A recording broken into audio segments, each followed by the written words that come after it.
the question becomes, what are the implications of that for representation? What are the implications of that for who wins and loses and whose policy agenda gets put into place? And one of the really important features about that is that when electoral behavior, when voting is highly concentrated in space for one group and more dispersed for another, a really interesting question arises when we start dividing the world into single-member districts. So what I mean by that is when we have a political system like the United States or Great Britain, or really any of the countries that were colonized by Great Britain, including Australia, Canada, and for most of the post-war period, New Zealand, when we draw single-member districts that elect the way we form a legislature is by electing one individual from those districts.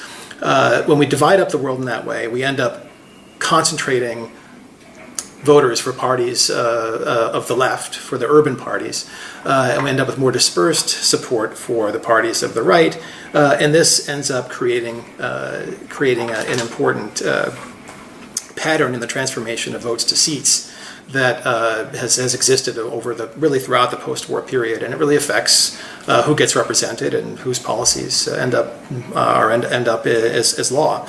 So geography really matters in politics in a way that I think we've been somewhat aware of for a long time, but all of these factors have become much more important over time. So these are questions that there was a field of kind of classic British political geography in the 1950s where people were asking these questions, and they were noticing some of these patterns in the immediate post-war period after the Industrial Revolution. But much of this has become much more pronounced over time. There's been a real increase in the concentration of electoral behavior over time. So the first question is, what explains that concentration? And then the second question is, what happens when we draw single-member districts in the presence of that concentration? So the first question, my inclination has been to really look deep into history and try to understand when this first emerges. And of course, we can go back as far as we want and find that really as long as cities have been around, as long as people have been clustered in cities, there have been differences in preferences and differences in ideas about policy between urban dwellers and rural dwellers. So there's traders and artisans, commerce in cities. People living in cities tend to have different preferences than agrarians, even before the Industrial Revolution. But the thing I've noticed is that there's a real change in the way this works after the Industrial Revolution. So really an important moment for me is the late 19th century and the early 20th century, when industrialization spreads to cities throughout Europe and North America.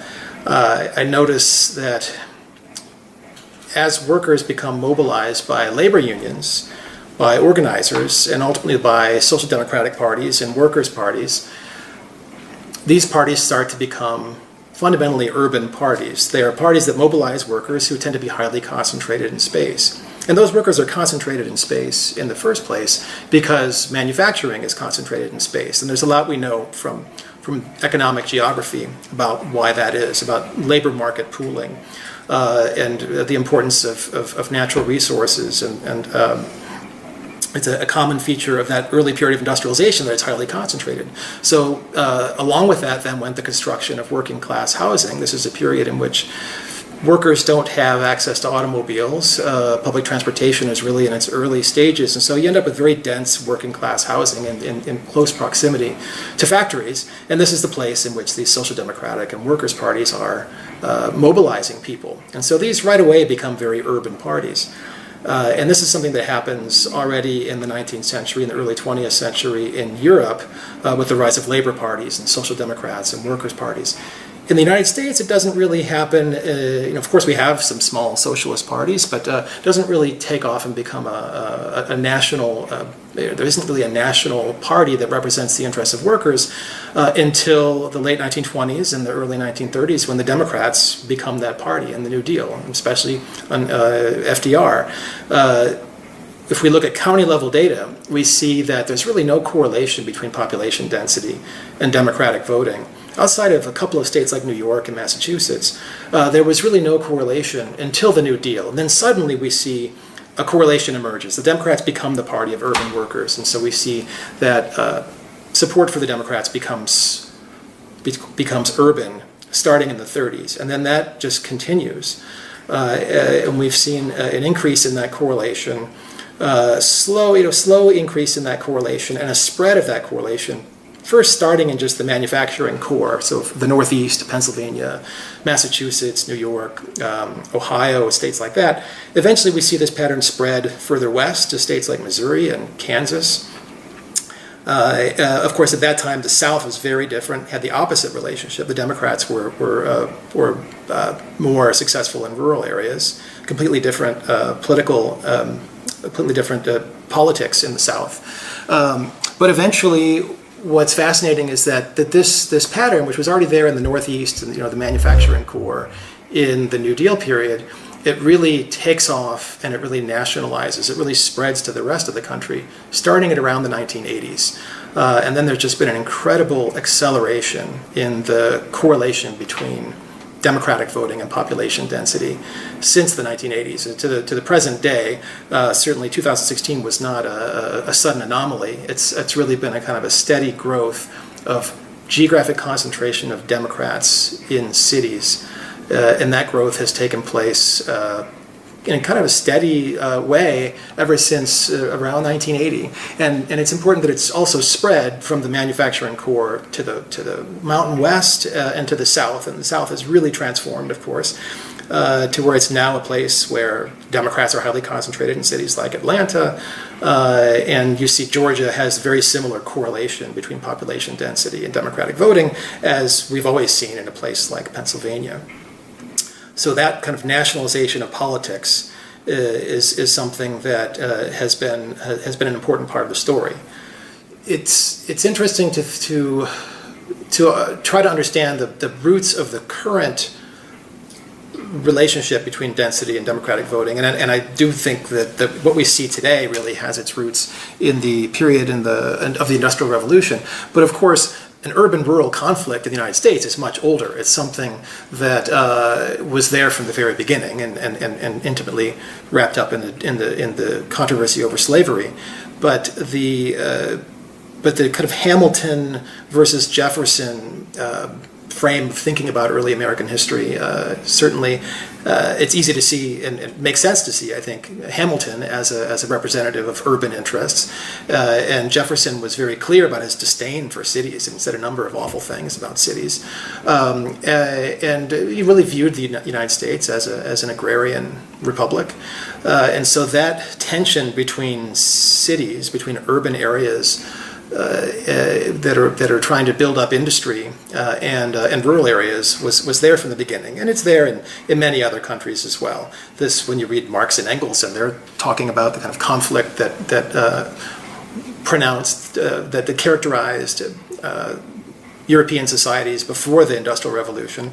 It was a description of something similar, where there's a battle between urban interests and rural landowners, and battles over free trade, and those battles are coming full circle, although they've changed in an important way. It was in the past, it was always rural areas that were in favor of free trade, and it was urban areas that were interested in protection for their new industries. And now, in the age of the knowledge economy, that has changed. It's much of manufacturing is now located outside of city centers. Ever since the New Deal and the rise of labor unions, manufacturing is moving away from city centers, moving to the south and to ex-urban areas and rural areas. And so those have become the places that are more in favor of trade protection.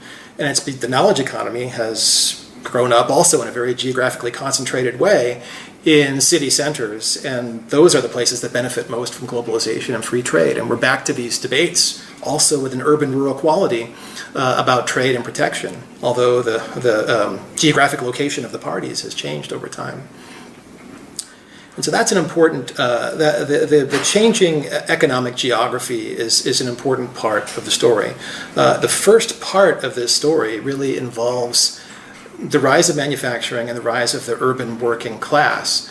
But the urban working class, very quickly after unionization takes place and manufacturing enterprises start leaving city centers, we end up with a lot of cities that are kind of left behind, where there's a lot of working class housing from that explosion of growth and construction of apartment buildings and small workers' cottages, triple deckers, and all of that working class housing that was built so quickly in the early 20th century is left behind, and the manufacturing is gone, and it generally attracts new migrants and poor people, and this becomes the beginning of the urban decline in American cities. And so we end up with a lot of poor voters in city centers, and the Democrats, of course, in the New Deal had been the ones to mobilize the urban voters, and those places became dominated by urban Democratic politicians. The Democrats had become the party of cities, and then in the post-manufacturing era, then they become the party of these post-manufacturing cities. But then along the way, there's another economic transformation. This story I've been telling is really a period that many people refer to as the Second Industrial Revolution. But then we have this transformation that is often referred to as the Third Industrial Revolution, the rise of the knowledge economy, which also has a similar logic of geographic concentration, just like the original, just like the manufacturing revolution.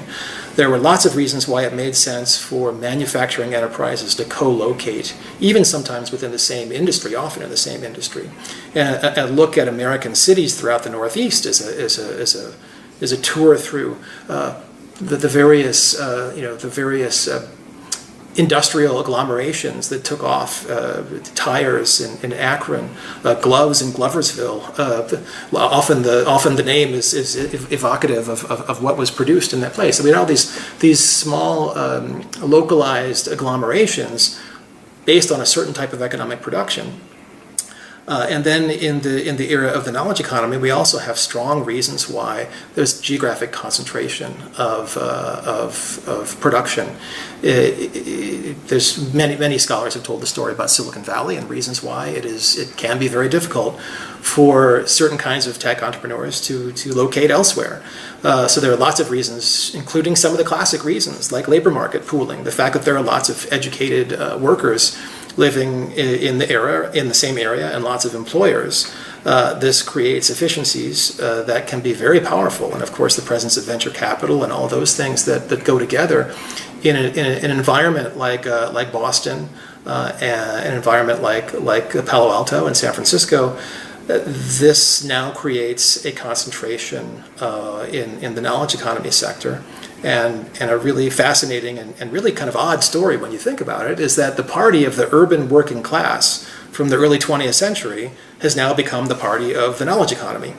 And there is no good reason for that, I think, other than geography. I think we have to understand the extent to which the Democrats became an urban party in the era of manufacturing, and then once established, once all the mayors and city mayors have become overwhelmingly Democratic in many of these places, and state governments in places like Massachusetts, the Democrats become the party that coalesces with universities and the knowledge economy sector in the early days and become the champions of that sector, and this only grows over time. And so the Democrats are still the party of Akron and Scranton. But at the same time, they're the party of San Francisco and Boston, and these are incredibly different constituencies. So the thing that they have in common is that they're urban.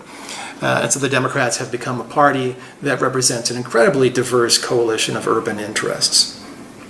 And this is related not just to the rise of the knowledge economy and their continued presence of the Democrats in these old manufacturing cities, but it also has to do with the rise of a set of non-economic issues in the 1980s. And so when I describe an increasing correlation between density and Democratic voting that took off after the 1980s, I think it's important that this is the rise not only of globalization and the knowledge economy in that period, but it's also the rise of politics related to religion and gender, and all the things that kind of came about, the social transformations that came about in the 60s and 70s, and then were really politicized in the 80s, where before the 1980s, it was not clear if one was a social conservative and one was anti-abortion. It was not clear whether one should be a Democrat or a Republican.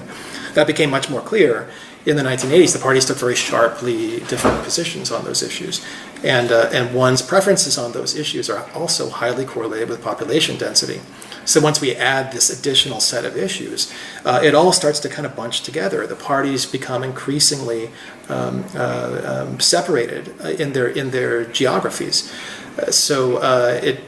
Then the Democrats go from not only being a party of urban workers, but also being a party of urban social progressives. And this leads to further sorting of individuals into the parties. And it's something political scientists have described, this sorting, where knowing someone's preferences and whether they call themselves a liberal or conservative becomes much more predictive of whether they vote for Democrats or Republicans. But there's a real geographic story to that as well. These people who are sorting into the parties in this period are geographically located in ways that are quite clear, and it all leads to an increase in this correlation between population density and democratic voting.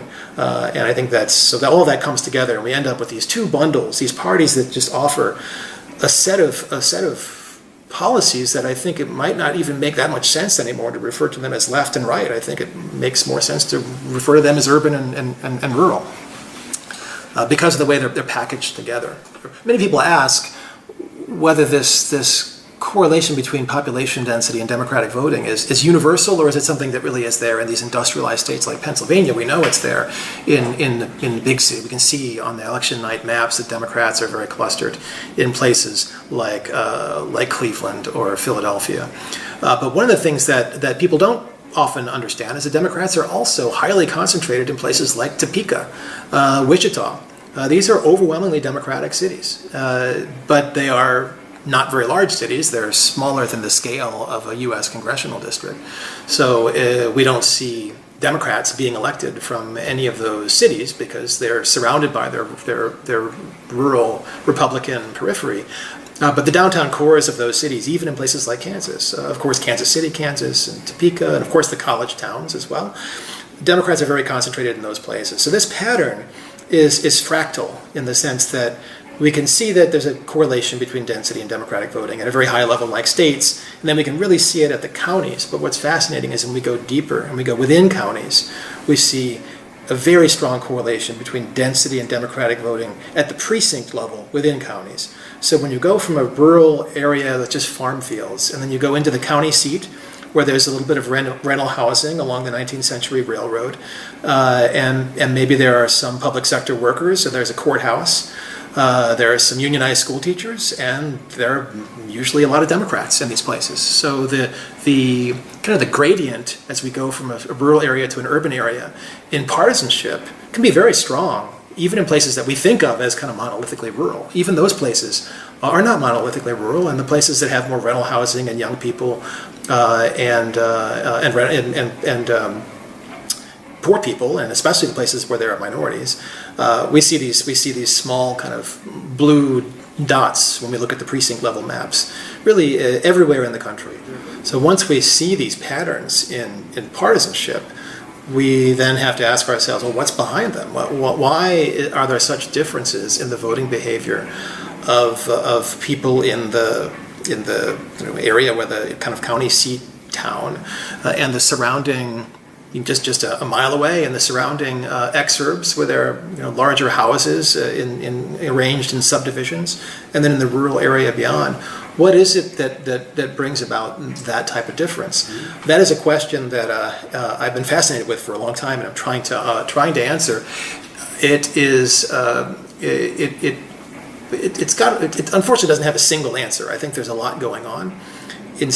One thing I can report is that places that had a lot of manufacturing employment, that had a lot of industry in the early 20th century, where these towns in question had labor unions the correlation is much stronger in those places. So I actually think there is something about a deep historical legacy. And one thing political scientists know about party identification is it can be, in some families, like religion. It can be a thing that gets passed along from one generation to another. And in some places, there's probably something like that going on. But that can't be the entire story. I think part of the story has to do with the legacy of those labor unions for institutions that live on. And so we all know that the private sector unions are really have been declined tremendously, and the kinds of towns we're thinking about, they're gone. But the public sector unions are not gone at all. And in fact, in many of these kind of county seat type places, a lot of people work for the municipal government, and many of them are unionized. We have a lot of unionized school teachers, for instance, and court workers, municipal workers, folks like that, who are themselves members of public sector unions, and they will vote overwhelmingly for Democrats. So that's a big part of the story. Another part of the story is that in some places, the city government has just been Democratic ever since the New Deal, and so much so that if you want to get a contract or you want to have any sort of relationship with the town government, the idea was that you just had the Democratic Party was where you went for that, and we see patterns like that around the world. This creates kind of stable partisanship over time.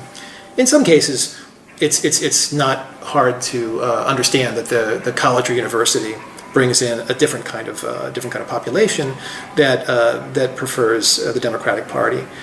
But the question about what are the preferences that people, what are their political preferences and how do those vary? That is something that's hard to answer because we don't really have such fine-grained surveys that allow us to drill down, say, within a county in Indiana and figure out, well, what are the differences in the preferences of the people in downtown Muncie, and how does that vary from the people in the suburbs versus the countryside?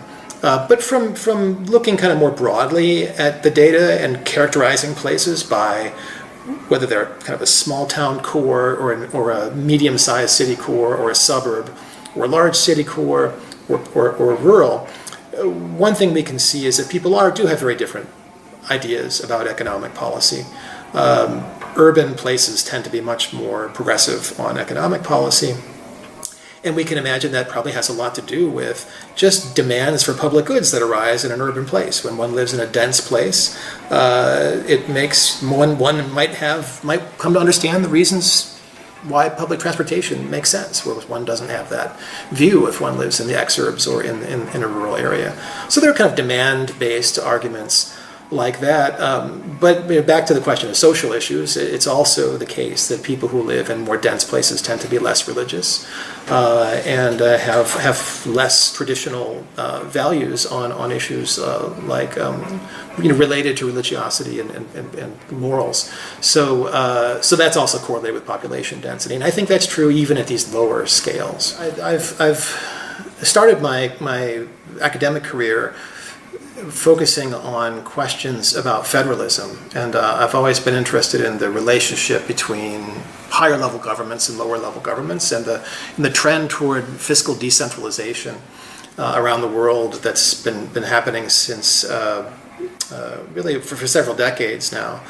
And this was something at the intersection of economics and political science. I've always been interested in both of those, and so kind of understanding regions, and one of the things that makes federalism and makes decentralization feel like a good idea is the idea that different people in different places want different things. And if we can introduce a decentralized system of government, we can make it more likely that more of those people get what they want more of the time. And then we also introduce the idea that people can move to places that offer the bundle of goods and services that they want. And so that's a set of issues that as a graduate student I got very interested in. Yeah, I started studying federalism and was working with Juan Lintz, who was kind of a giant in the study of institutions, and so he got me interested in trying to think about institutions, and I think it suggested the idea of trying to understand some issues related to comparative federalism, Germany, the United States, in comparison, and that's how I got started. But I got more interested then in statistics, econometrics, and economic theory. and so ended up kind of blending the studies of federalism and economics with those in political science, and ended up thinking about fiscal policy. And it was a time when a number of countries were experiencing debt crises among state and local governments, and that became the topic I kind of started with. But along the way, learned a lot about regions and places and the ways in which their economies are distinctive. And like any other American, I was looking at maps on election night and noticing some patterns, and it got me interested. And then the thing that really got me interested is when I started looking at other countries and seeing similar patterns. And Americans don't often pay so much attention to this sort of thing. But if you look at an electoral map of Britain, it has many qualities that are very similar to an electoral map of the United States, in that labor support is highly concentrated in the old industrial cities and in the new knowledge economy cities and in the college towns like Oxford. And votes for the Conservatives are highly distributed in the rural areas. And that's not new at all. This is something that's been true really throughout the post-war period. Canada has become remarkably similar to the United States on this dimension. Votes for the NDP and the Liberals are highly concentrated in city centers, and the votes for the Conservatives are concentrated in rural areas. It looks are spread out in rural areas. It looks just like the United States. And one thing I sometimes do for fun when I'm demonstrating this to people is I make maps, electoral maps of the U.S. and Canada, where I just remove the boundary between the two and don't allow the viewer to see where Ontario starts. And you can't tell. It's just the same pattern. You know, along the Great Lakes, on the old industrial towns, the Democrats and the NDP and the Liberal Party are concentrated in the city center, and the Republicans and the Conservatives are spread out in the exurbs and the rural areas. So just seeing those patterns, I think, it really was very descriptive at first. I was interested in just understanding those patterns. And then I started noticing patterns in the way votes transform into seats. This is about the same time when we start noticing big differences between vote shares and the seat shares of the Democrats. There were these observations, even in Australia as well, that the Labour Party is highly concentrated in, the urban working class neighborhoods of Melbourne and Sydney, and where they win big supermajorities, and the Liberal Party is more spread out in the rural areas, and they can win a seat share that is far beyond their vote share, and it's always hard for the Labour Party to transform its votes into seats. I realize the same pattern is still with us. In fact, it's strengthened in some ways, and this is what's going on in the U.S. But in the U.S., people see that pattern and they have one answer, and that answer is gerrymandering.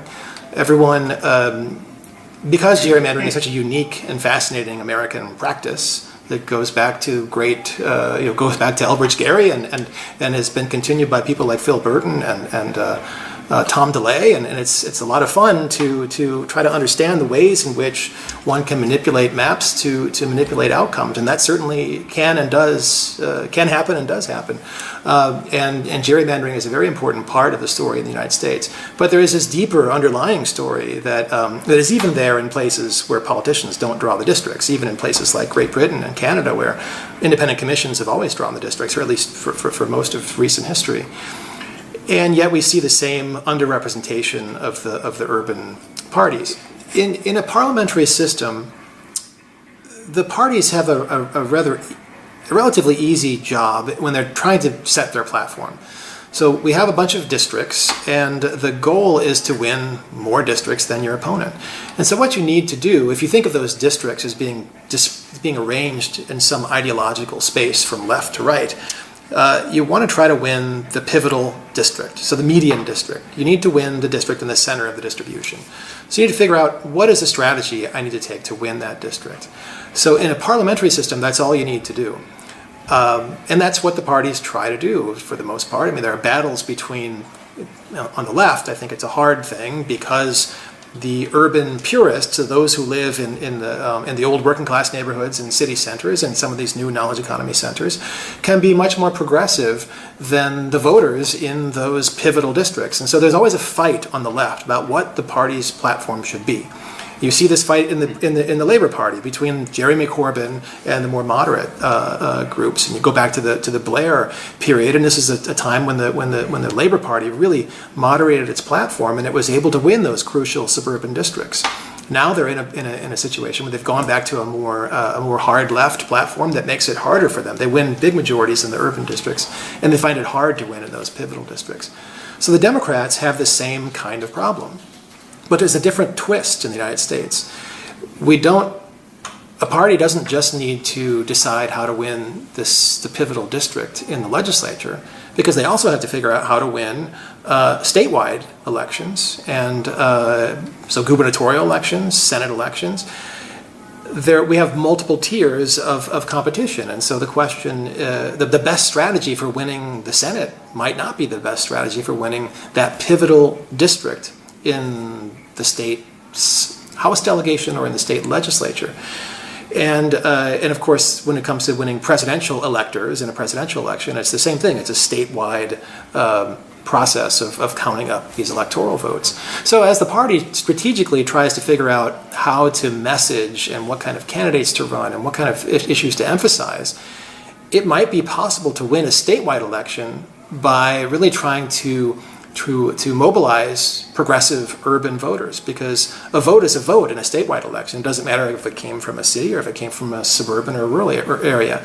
And so a lot of your supporters are concentrated in cities, and so you can go and mobilize those supporters and try to win with an urban-based coalition. So we see that in states like Missouri, the Democrats are able to win Senate seats in large part by turning out their base in St. Louis and Kansas City. In Ohio, it's quite possible for the Democrats to win Senate seats and even the gubernatorial elections, again by really trying to build from the strength of their urban voters. But trying to win the Missouri or Ohio congressional delegation is a completely different undertaking. You need to try to figure out how to craft a message that brings you to victory in that crucial pivotal district, which will often be somewhere in the exurbs of St. Louis or somewhere outside of Columbus, Ohio. And those places tend to be quite a bit more conservative than the Democrats' kind of urban message allows. It makes it difficult. If they've crafted a message that allows them to win statewide elections, that message can be kind of inefficient for winning in those pivotal suburban places. And so that's a problem that the Democrats have to grapple with, that the Labour Party doesn't have to grapple with. The Labour Party certainly does have a difficult challenge, but the Democrats have an especially difficult challenge because they're being pulled in two directions. And so an important observation here is that the ideology of the median voter in many U.S. states is to the left of the ideology in the median district.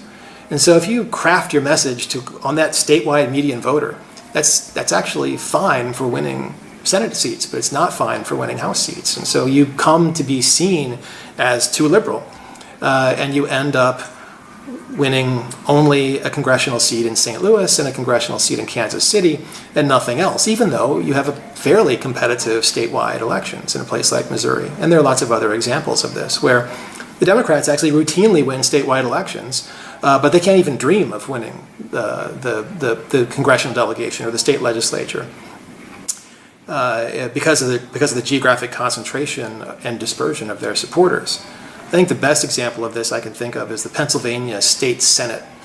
I think everyone thinks of Pennsylvania as a purple state, or maybe even in recent years a blue state. The Democrats have done very well in statewide elections for Senate, for the governor, for Attorney General. All the other statewide seats, the Democrats have done very well.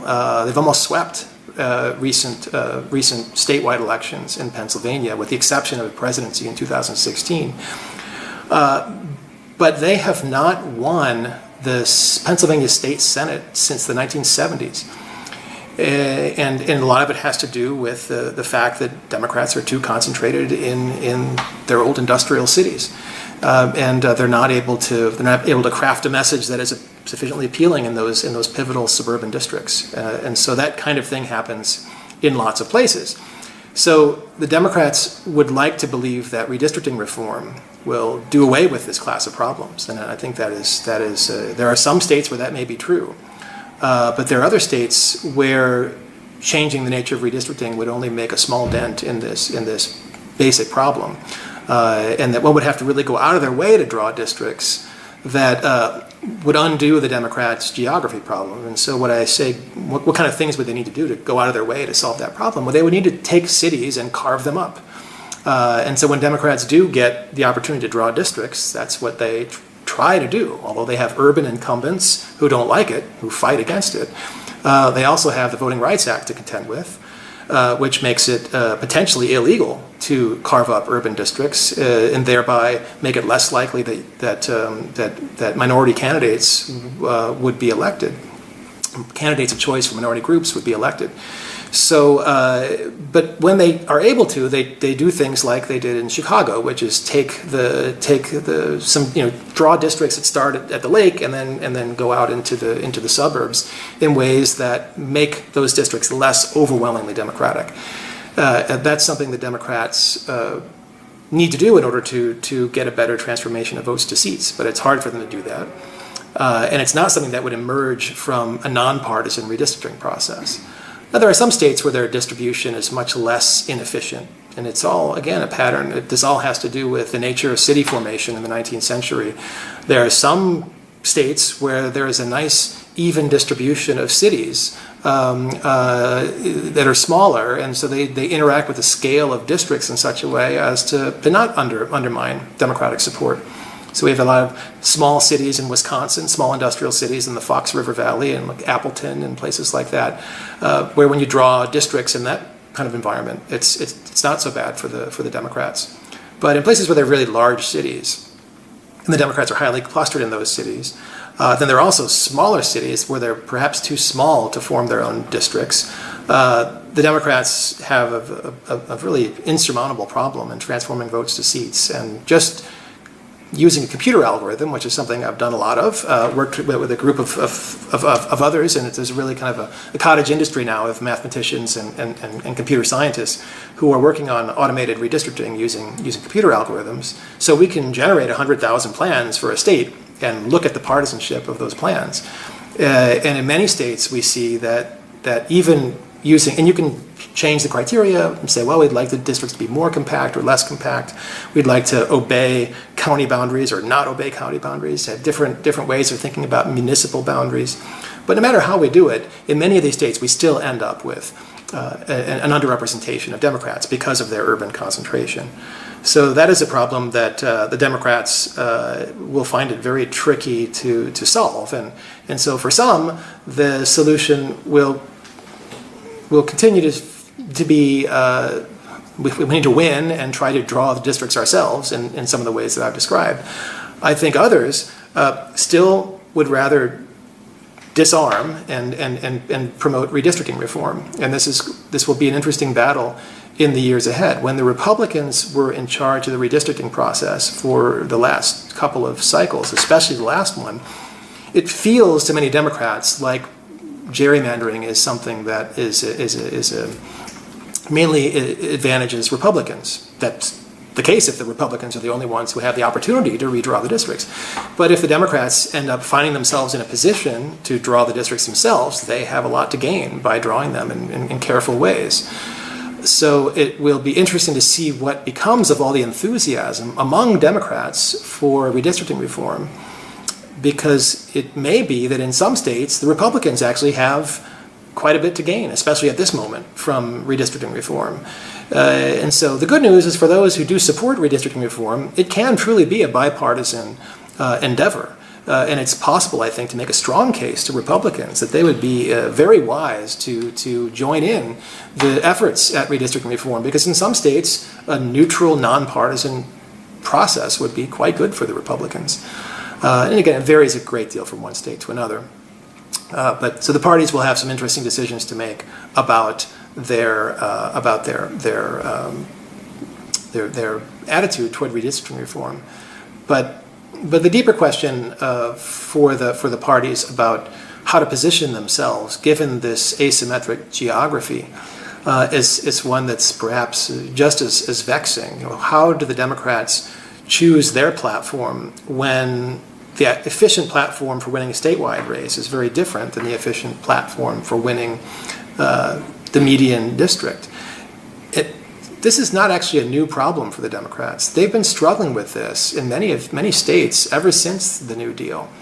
And the solution they've come up with is essentially not to have a platform. It's to be a party that is many things to many people, and to allow individuals to run in these pivotal districts with very distinctive platforms from the national party platform, even the state party platform. And so we see the Democrats returning to that strategy in the recent run-up to the recent election, trying to find candidates who really reflect in those pivotal districts the views of local citizens, and trying to distance themselves, really quite explicitly distance themselves from the party leadership, the national party leadership. So we have a thing that you would never see in a parliamentary system. We have individuals running as Democrats who say, if you elect me, I won't vote with the Democrats and I won't vote for the current leadership of the Democratic Party. I will try to change the party from within. In a presidential system, it's credible to run on that kind of a platform. And so this is what we see the Democrats, I think, one direction they might go, it's one they seem to be moving in, is to try to find candidates who can credibly distance themselves from the national party, but yet still vote with the national party on some issues, some at the time. So all the problems I've been describing are deep and old problems. You know, the problem of regional sectionalism, the problem that different regions of the country, different parts of the country want different things and they can't agree. That was the problem, of course, at the beginning of the country, and the United States, of course, fought a civil war. This type of problem is always with us, and we now have to decide how to solve the current manifestation of it, which is quite strong. We have a situation in which the elections feel like battles between two very different ways of life. Urban residents feel completely left without representation when the Democratic Party loses, and rural residents feel very much the same way when the Democratic Party wins. So they view politics as this winner-take-all, kind of very high-stakes battle, almost existential battle, and I think that's very, very dangerous, and it's something that we would do well to try to unwind. So I think that making this urban-rural polarization less intense is a much more important policy issue than thinking about small changes to how we draw districts. So the most obvious proposal is also the most radical, and it's one that many Americans will reject out of hand, but the proposal is doing what Europe did in the early 20th century and doing what New Zealand has actually done quite recently, which is give up on the whole business of winner-take-all districts and switch to a system of proportional representation. One thing that would do is, if it generated a more diverse party system, it would start to unwind these bundles that we've created, in which urban residents who are progressive on economic issues and social issues are bundled together into a party that represents such a wide and such a diverse array of perspectives. It turns out there are lots of Americans, and there are plenty of people in Europe, who prefer less government regulation of the economy, but they also prefer less government regulation of things like abortion and gay rights. And so in European countries, there are parties that represent that position. They're liberal parties, or they have various names, but most European countries have a party like that. There are also lots of people who have more traditional preferences on social issues, but who prefer more government involvement in things like healthcare. And the United States doesn't have a party that really offers that set of platforms. In many European countries, we have something like that, often a Christian Democratic Party or something along those lines. And so what happens then in Europe is that educated urban voters who in the US have become Democrats, those voters have now become supporters of labor parties or social democratic parties or socialist parties. They've become supporters of